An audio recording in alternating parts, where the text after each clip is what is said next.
What's up, guys? E aí, galera? How's it been back in Brazil? Great, great to be here. My wife and my kids just got here. A lot of friends coming. I think I sold a lot of tickets. I'm gonna talk to the boss man, see if he can hook me up with something because I sold a lot of tickets, so I'm happy.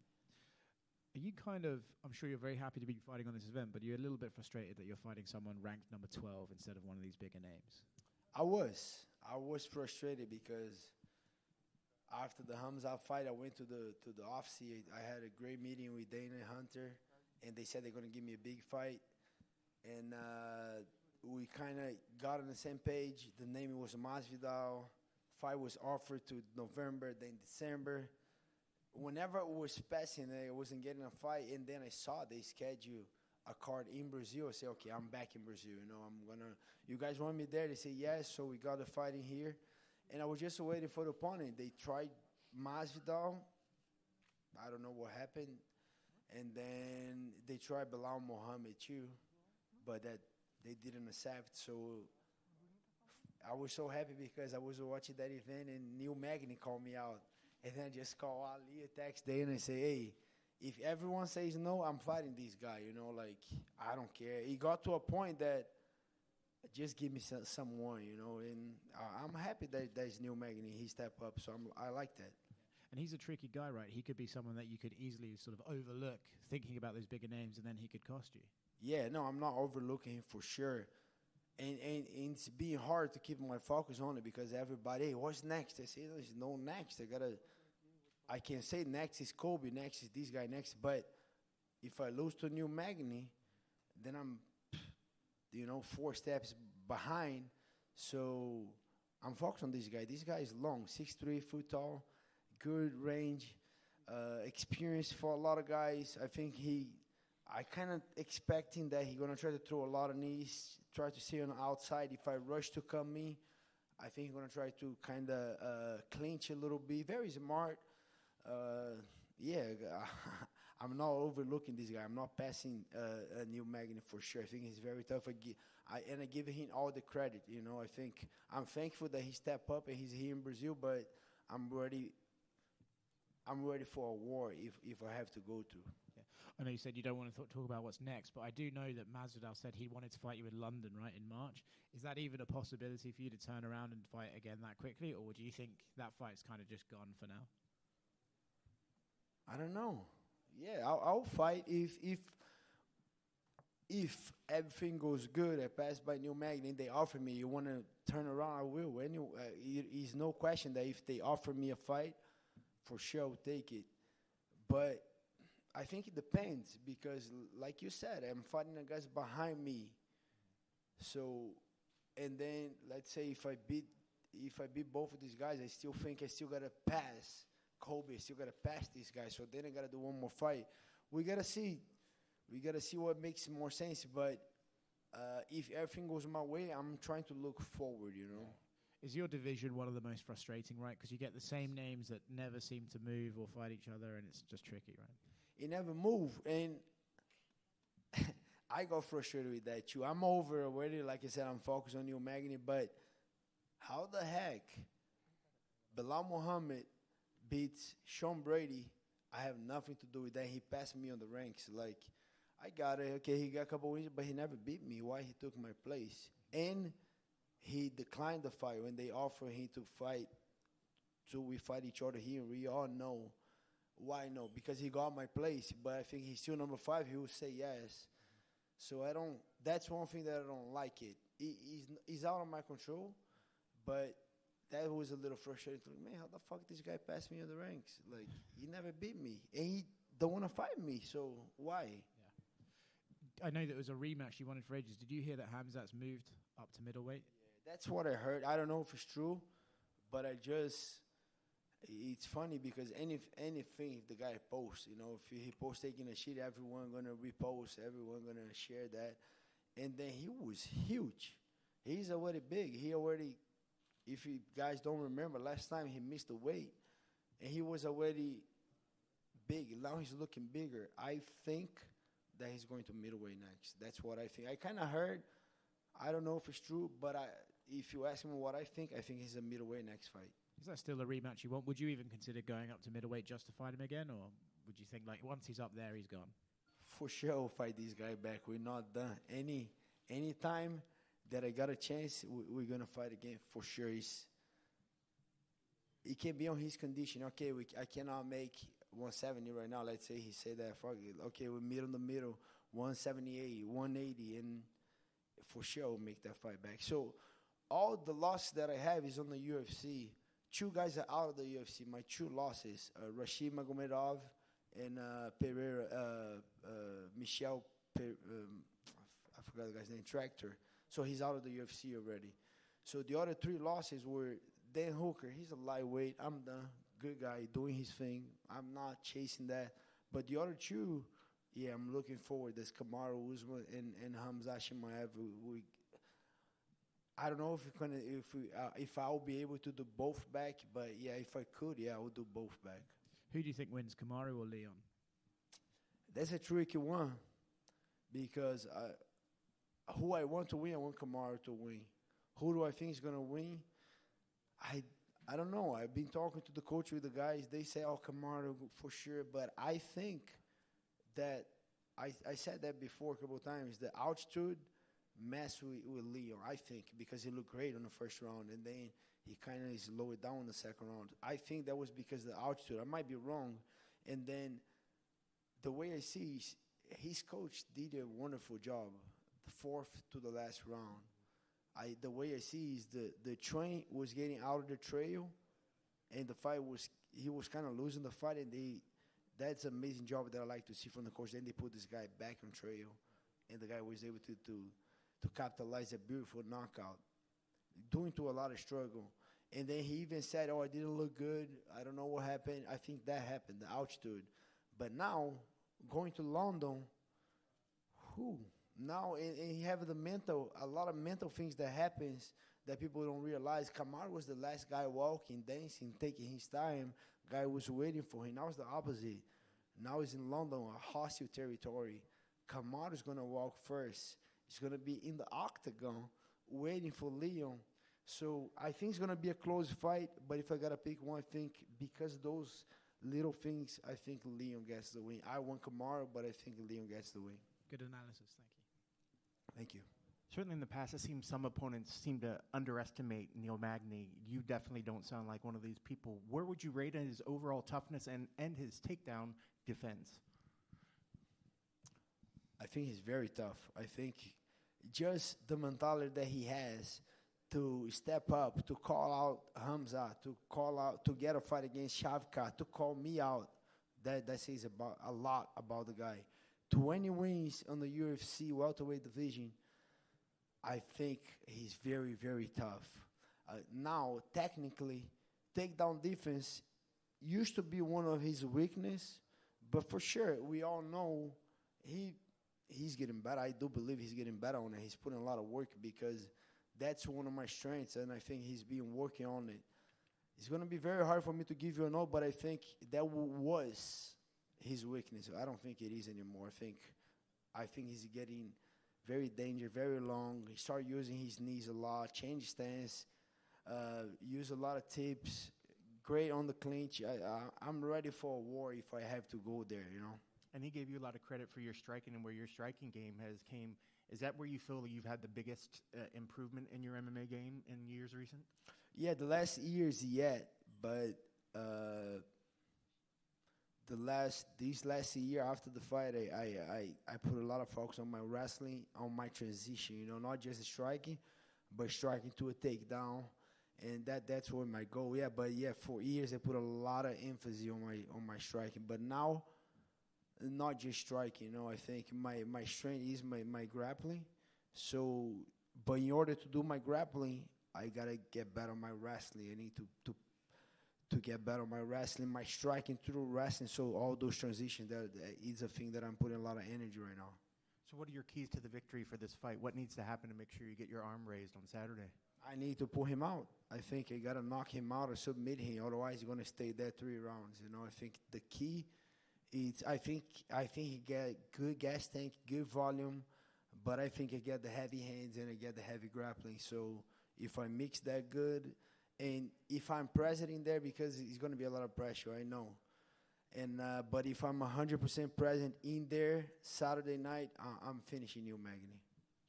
Every time you fought and won in Rio, in not only in Rio but in Brazil, you won by stoppage. Was either a knockout or submission. Is that the way you see yourself winning on Saturday? I hope so. That's what I'm looking forward to. I want to get a finish. I think at that stage in my career, just a win, just a decision, a tough fight doesn't get me anywhere. But if I do have a great finish, either a knockout or a submission, I think it says a lot more for who I am, you know. The Magny fought in Rio 3 times, and 2 of those he lost were to Damian Maia and Sergio Moraes, who are also big jiu-jitsu guys. How do you compare your jiu-jitsu to theirs? What do they do better than you? What do you do better than them? I think we all three are the highest level jiu-jitsu, you know. Sergio Moraes is a world champion with the gi 2 or 3 times. Damian Maia was world champion with the gi, several belts, not on the black belt, but then he was ADCC champion. I was jiu-jitsu world champion, a black belt, 3rd place in ADCC. We're there, we're on the highest level, and I think for sure Damian has a lot of experience. I think it was one of the best guys that was a pure jiu-jitsu in the UFC. Serginho I think he got a couple of knockouts. He got a little bit better on the striking. I think we all high level in jiu-jitsu. Gilbert, I want to know, you were talking about the fight between Leon Edwards and Kamaru Usman. What was your first thought when you saw the knockout at that last minute in that fight? I was there live. I was there, and it was crazy because I had a red-eye flight back to Florida from Salt Lake, and Ozzy, the UFC guy, he came and said, "Hey, you're late for your flight. Whenever the fight is over, you gotta go." And then I'm like, "Okay, Kamaru, you want me to go now?" I said, "No, wait. When the fight is over, you gotta run." And that was just like 2 minutes away. And then I kept looking, and then I don't know. I kind of fell a little bit because Kamaru should take him down, and he was walking, taking his time, and I was listening to Leo Edwards' coach. He was giving a couple good advice. Kamaru was slowing down, and poof. Do you think he was overconfident? I don't think so. I think 1 minute to go, he was winning. I think he just wanted, I don't know, I think the fight was on, just kind of stay there for 1 more minute. I don't think he was overconfident. But, yeah, he got caught. And let's say that he cannot fight on London against Leon Edwards. Who should fight for the title? Me. I'll go. And if you can't say Gilbert Burns, who should? No one. Okay. Wait for me. And my last one.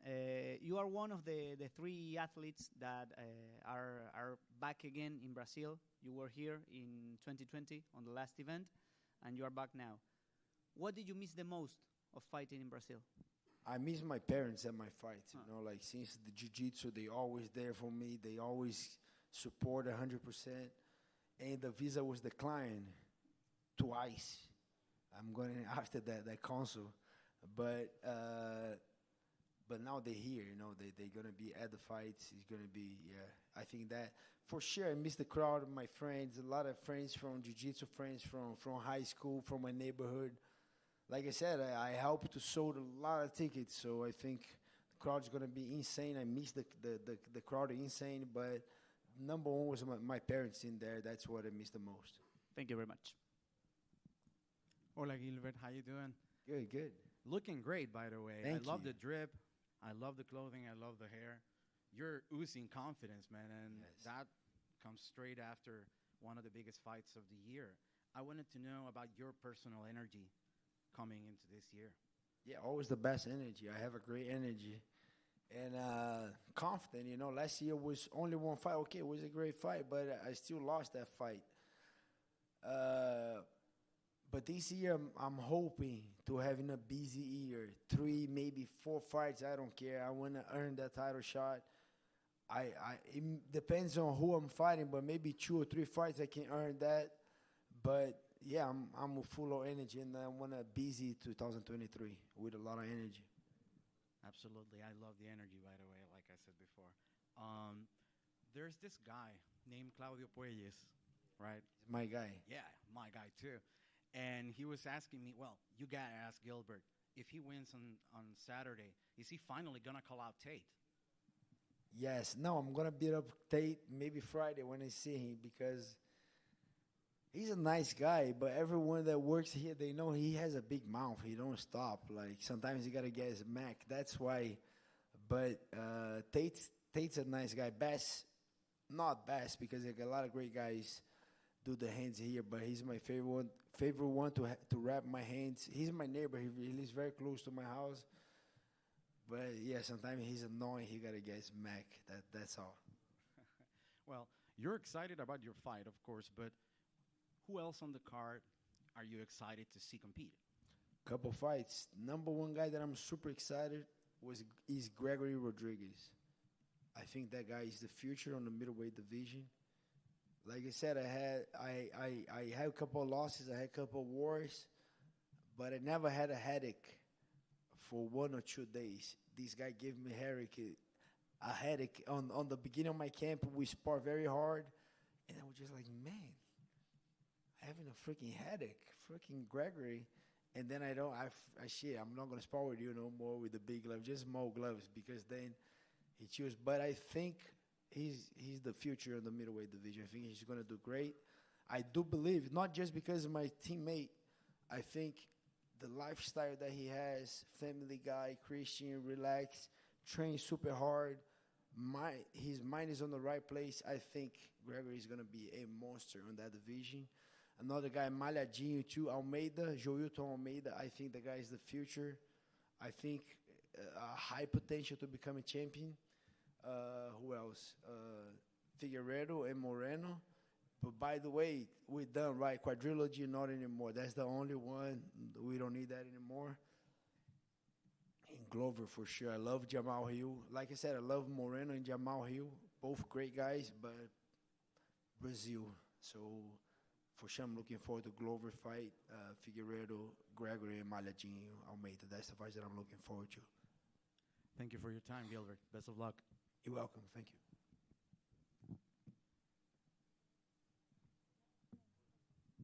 Yeah.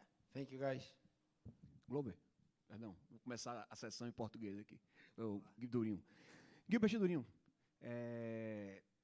lá na Bahia, há muitos anos atrás, eu tive o prazer de arbitrar, ser o árbitro central da sua primeira luta de MMA.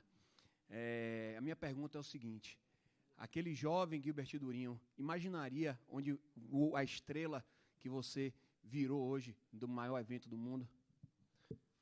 Era um sonho, né, aquela época, mas falta muita coisa acontecer ainda. Tipo, não, acho que nem no meu melhor sonho eu imaginaria estar vivendo o que eu estou vivendo hoje em dia. Sou muito grato, mas tem muita coisa para conquistar ainda. Eu quero ser campeão. Aquele mesmo moleque lá, até antes disso, eu tenho aquela mesma vontade de ser campeão, de aprender, de melhorar. Mas ainda falta muito. Sou grato, estou amarradão, estou muito feliz de onde eu estou, mas falta conquistar muita coisa ainda. Perdão se você já respondeu essa pergunta em inglês, mas qual o próximo passo? Vencendo o New Magny, qual o próximo passo? Quem você mira? Você está ali na cabeça sempre, né? Você sempre está nos tops ali. Então, assim, você deu um passo para trás, até para não ficar parado, porque está todo mundo ali casado. Você não nega a luta, como nunca negou, mas, assim, qual é o próximo passo? Você já tem plano já para a próxima luta? Cara, na verdade, eu não tenho planos. Não dá para eu já achar que já ganhei. Qual é o próximo? O próximo é o New Magny. Então, eu tenho que entrar lá sábado. Eu nem sei o que eu vou fazer no domingo, mano. Não tenho nem planos para domingo, segunda, não sei o que eu vou fazer. Eu sei que eu vou fazer sábado. Sábado eu quero ganhar a qualquer custo. Se precisar que seja uma guerra, vai ser uma guerra. Mas eu não sei quem... Lógico que eu tenho um caminho que eu imagino quem que eu vou falar ali. mas não tenho nada certo. Eu quero ganhar do Neil Magny. Depois que eu ganhar, a gente vê ali as opções. Eu devo falar alguma coisa, devo falar o nome de alguém, mas aí sento com o meu manager, a gente traça uma meta ali, mas não dá para fazer um plano depois do Neil Magny, porque não passou ainda, não aconteceu. Toda vez que eu fiz isso, eu dancei no meio do caminho. Dá para eu falar, quero isso, quero esse cara e perco para ele. Então, o plano é ganhar dele, meu irmão. Chegar sábado, arrebentar ele, aí dá aquele alívio, e aqui, tá, esse é o próximo, daí a gente foca nele. Perfeito. Como você falou, você quer alcançar muito e quer mais uma corrida para o cinturão. Hoje você se encontra na sua melhor Gilbert Durinho de todos os tempos. Você acha que você hoje, tecnicamente, fisicamente, é a melhor versão sua? Acho que sim, mas acho que ainda dá para melhorar. Acho que essa luta vai ser mais um teste, vai ser mais uma evolução que vai me trazer para um nível maior ainda. Eu acho que a cada luta eu venho evoluindo, eu venho melhorando. Coração, a galera sabe que eu tenho, então agora é melhorar a técnica, melhorar a inteligência de luta, venho focando muito nisso. E o principal é o mental, é estar presente lá na hora. Que aqui eu estou presente, estou falando para vocês, estou amarradão de estar aqui, mas eu tenho que estar nessa presença na hora da luta, tipo, sem distração, focado. Se eu entrar lá focado, 100%, sem distração, eu vou acabar com essa luta. Você é um cara que não tem papo nas línguas, você fala mesmo o que pensa, assim. A mudança de cinturão, agora com o Leon Edwards, você acha que é um adversário mais viável para você? É uma disputa mais viável para você? O jogo em relação a casamento de jogo, o Leon Edwards? Cara, eu acho que ele é duro pra caramba também. Eu acho que é outro... Eu sou o mais baixinho da categoria ali. É outro alto técnico pra caramba em pé. Tem um bom jiu-jitsu, tem uma boa defesa de queda, tem gás. Eu acho até que o nível técnico da trocação dele é mais alto. Ele é um cara que tem uma trocação muito boa ali. Mas, cara, não muda quem tiver com o cinturão. Eu tenho que fazer meu papel agora. Tem que matar o Neil Magny. Se tiver que fazer mais uma ou duas, matar esses caras pra conquistar uma disputa de cinturão. Eu não quero ter que ligar pro Dana e pedir, por favor, me dá uma disputa, ou ficar implorando. Não tem essa. Eu quero conquistar essa parada. Então, se eu tiver que fazer 2, 3, eu vou fazer. E quem tiver com o cinturão na hora, se for o Camara, se for o Leon, é esse cara que eu vou lutar. E, tipo, não tem nem escolha, meu irmão. Quem tiver com o cinturão é que eu quero lutar, e quem dizer que sim, eu vou lutar. Então, é simples pra mim. É ganhar a próxima luta e ganhar a próxima, uma hora o cinturão vai vir. Então, eu tenho que... É simples, não é fácil. É continuar ganhando e focado ali, que eu acho que é o objetivo. Eu quero trazer esse cinturão. Perfeito. Para encerrar, falando da luta de sábado, você é um especialista no solo, apesar de virar um striker de excelência também, melhorou bastante. Porém, o Neil Magny já mostrou que é deficiência quando pega um especialista de solo. Já foi finalizado por algumas vezes, inclusive pelo Rafael. E você é um cara campeão mundial. Esse é o jogo, você vai aceitar a trocação, é um cara grande para a categoria, como você mesmo disse, apesar que você já está enfrentando, trocando com caras maiores que vocês, mas você acha que esse é o caminho, é levar essa luta para a sua área? Eu acho que esse é o caminho. Eu acho que vai ter um pouco de trocação ali antes.